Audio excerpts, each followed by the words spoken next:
mapagpalang araw mga mamsi. Dito ako sa bayan ng Rosales.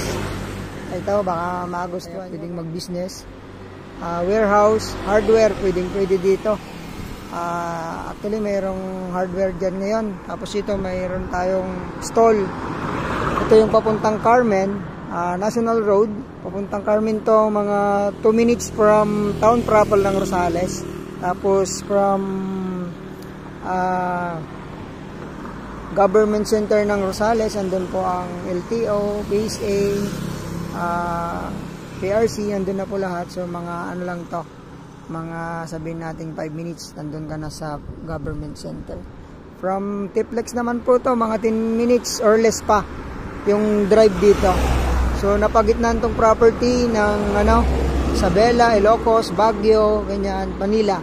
So sa mga gusto po ng warehouse para may pag-imbakan ng mga goods ninyo, pwede po ito.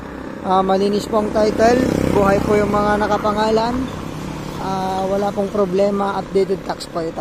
Ito yung property, start dito hanggang doon sa ating sasakyan, 22 meters frontage ang tapos paluwang sa loob. So napakaganda siyang warehouse nito.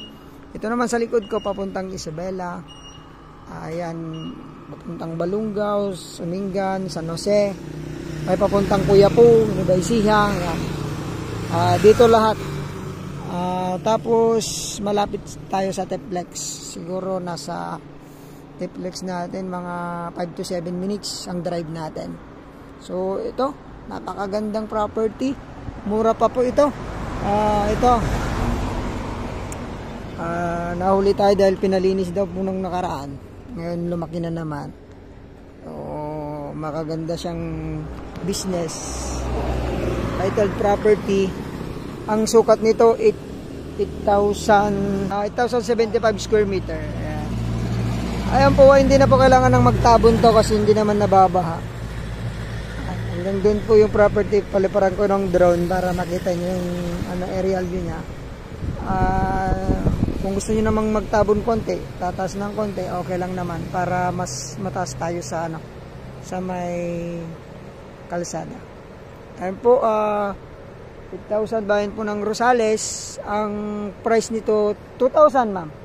2,000 per square meter. Mura na, mura na po ito dito sa Rosales kasi dito Rosales City na siya. Tapos National Road. Yun po, tawag po kayo agad para makapag-negotiate tayo. Direct tayo sa seller. Anytime pwede nating tawagan para makipag-negotiate sa kanya. Bayan po ng Rosales, 8,075 square meter. Titled property. Napakalinis po nito. Updated tax. Thank you. God bless po sa atin.